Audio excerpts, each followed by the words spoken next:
मध्य प्रदेश के मुख्यमंत्री मोहन यादव थोड़ा सा मुश्किल में आए तो सपा प्रमुख अखिलेश यादव उनके बचाव में उतर गए। इसे जातिवाद के नजरिए से मत देखिएगा,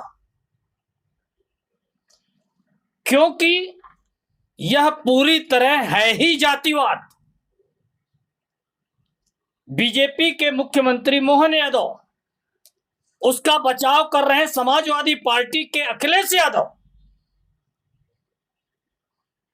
इसे पूर्णतः जातिवाद से ही लोग जोड़कर देख रहे हैं और कोई कारण हो ही नहीं सकता। चलिए कोई बात नहीं, यह तो होगा ही, लेकिन आश्चर्य इस बात का है कि मोहन यादव के बचाव में इतनी तेजी के साथ अखिलेश यादव कैसे आए। दरअसल उन्होंने बीजेपी के लिए एक मुश्किल खड़ी कर दी है। 2027 में उत्तर प्रदेश में विधानसभा के चुनाव हैं।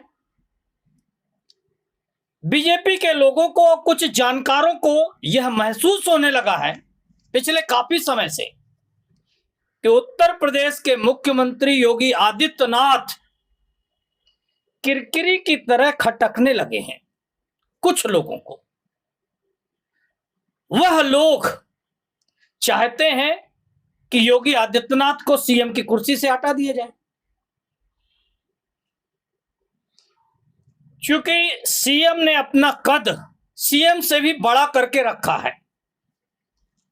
पूरे देश में चुनाव प्रचार में उनकी डिमांड है। मैं पहले भी कई बार बोल चुका हूं कि योगी आदित्यनाथ जहां भी देश भर में चुनाव प्रचार में जाते हैं, उनके लिए गाड़ियों की व्यवस्था करके भीड़ ढोने की जरूरत नहीं पड़ती। कलेक्टर, आरटीओ, इनको वाहनों की व्यवस्था नहीं करनी पड़ती भीड़ को ढोने के लिए।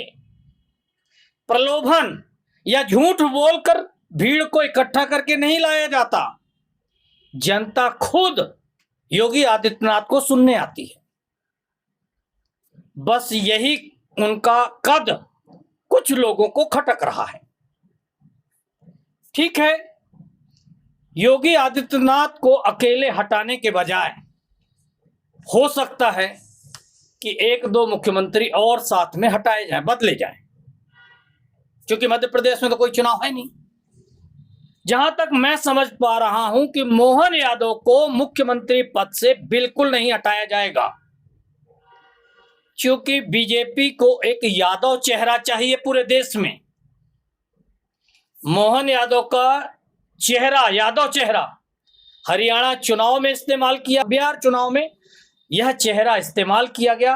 अब आगे भी जो चुनाव होने वाले हैं वहां भी यादव चेहरे के नाम पे यादव वोटरों को लुभाने के लिए बीजेपी मोहन यादव को मुख्यमंत्री बनाए रखेगी, यह मेरा मानना है। मुख्यमंत्री प्रदेश के राजा होते हैं, तो जो राजा है उसके लिए 100, 200, 300 एकड़ जमीन क्या मायने रखती है।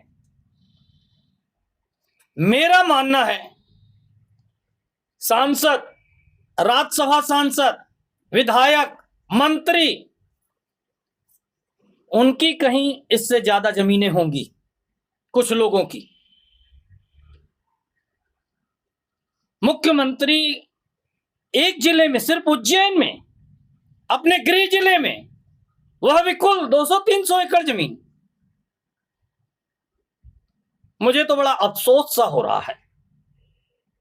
होना तो यह चाहिए था कि प्रदेश के राजा होने के बाद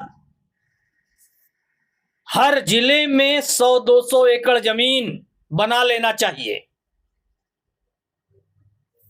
क्योंकि 100-200 एकड़ जमीन तो सांसद, विधायक, छोटे छोटे लोग अपने जिलों में बनाकर रख रहे हैं। अब जरा याद करिए गुलामी के दिनों को।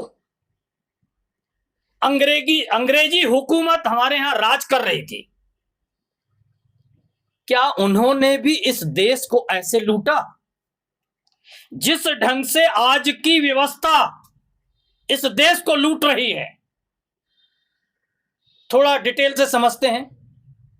कोई भी प्रोजेक्ट, कोई भी विकास कार्य, कोई भी सड़क, कोई नेशनल हाईवे, बाईपास रोड बनाना है तो इसकी तैयारी कौन करता है, कहां से शुरुआत होती है? सबसे पहले सरकार को इस बात की जानकारी होती है। प्रशासनिक अधिकारियों को सरकार आदेश देती है कि हम एक बाईपास इस जगह से निकालना चाहते हैं, आप इसकी कार्य योजना बनाइए। तो सबसे पहले जानकारी हुई सरकार को, सत्ता पक्ष के लोगों को। इसके बाद इसकी जानकारी होती है प्रशासनिक अधिकारियों को। प्रशासनिक अधिकारियों का भी मामला एक भोपाल में उठ चुका है। मध्य प्रदेश के ही नहीं, अन्य राज्यों के भी आईएएस अधिकारियों की जमीनें पाई गई हैं। तो यह दोनों मिलकर उस कार्य योजना, उस प्रोजेक्ट के आसपास सैकड़ों एकड़ जमीन खरीदते हैं, परिवार के नाम, अपने नाम, रिश्तेदारियों में। वैसे इनके परिवार में सिर्फ रिश्तेदारियां कुछ ही हैं, खुद और ससुराल, बस इतनी ही रिश्तेदारियां हैं। इनके नाम से जमीनें खरीदी जाती हैं, फिर उन्हें करोड़ों रुपए मूल्य के हिसाब से बेची जाती है। एक तरह से इसे देश के साथ लूट मानना चाहिए, देशद्रोह मानना चाहिए, देश के साथ गद्दारी मानना चाहिए कि आपको जनता ने इसलिए बैठाया है कि आप जनता को कुछ राहत प्रदान करें। आपने जनता से वादा किया था कि हम महंगाई कम करेंगे, महंगाई डायन है, लेकिन जनता ने जैसे ही आपके ऊपर विश्वास किया तो उसी डायन को आपने मौसी बना लिया, महंगाई को। अब आप उसको बगल में बैठा के पूज रहे हैं, उसकी पूजा आराधना करने लगे हैं, रोज महंगाई को बढ़ाते चले जा रहे हैं। देश की गरीब जनता की व्यवस्था जानना चाहेंगे? यह मुट्ठी भर लोग सैकड़ों हजारों करोड़ रुपए समेटते जा रहे हैं, जिनसे जनता आशा कर रही है कि यह हमारे लिए कुछ करेंगे। वह जनता किस हालात में जी रही है जानना चाहेंगे? लाखों परिवार, इस देश के लाखों लोग अपने बच्चों को पढ़ाने के लिए, शिक्षित करने के लिए कर्ज ले रहे हैं, कर्ज में डूबते जा रहे हैं और हर महीने हजारों रुपए ब्याज भर रहे हैं। बच्चों को शिक्षित करने के लिए लोन ले रहे हैं, कर्ज ले रहे हैं और कर्ज के बोझ तले दबते जा रहे हैं। और दूसरी तरफ यह मुट्ठी भर लोग, सत्ता में बैठे हुए लोग और प्रशासनिक अधिकारी सैकड़ों हजारों करोड़ रुपए समेटते जा रहे हैं।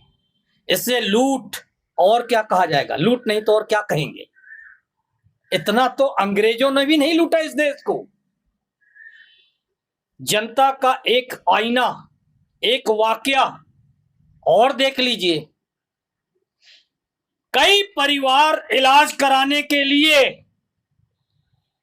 अपना मकान, अपनी जमीन बेच रहे हैं। यह व्यवस्था दे रही है सरकार। इस जनता के लिए कब सोचेगी सरकार? क्योंकि इनका अपना पेट तो भरेगा नहीं, और जब अपना पेट भरेगा नहीं तो फिर जनता तो भाड़ में गई। जनता के लिए कौन सोचेगा?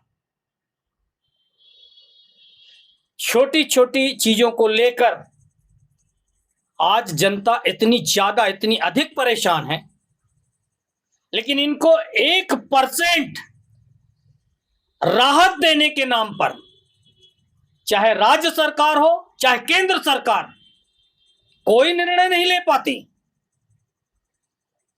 और जैसे ही लूट पता चलती है सब शामिल हो जाते हैं। चलो आओ, वहां बाईपास निकल रहा है, चलो आओ वहां एक ये प्रोजेक्ट शुरू हो रहा है, वहां जमीनें खरीदे सस्ते में, गांव के गांव खरीद लें। इसे लूट माना जाना चाहिए, इसे देशद्रोह माना चाहिए। मैं बार बार कहूंगा, इसे देशद्रोह से कम नहीं माना जाना चाहिए। अगर इस ढंग से अंग्रेजों ने इस देश को लूटा होता तो इस देश की क्या स्थिति होती। अगर आप मेरी इन बातों से सहमत हैं तो इसे ज्यादा से ज्यादा लोगों तक शेयर करें।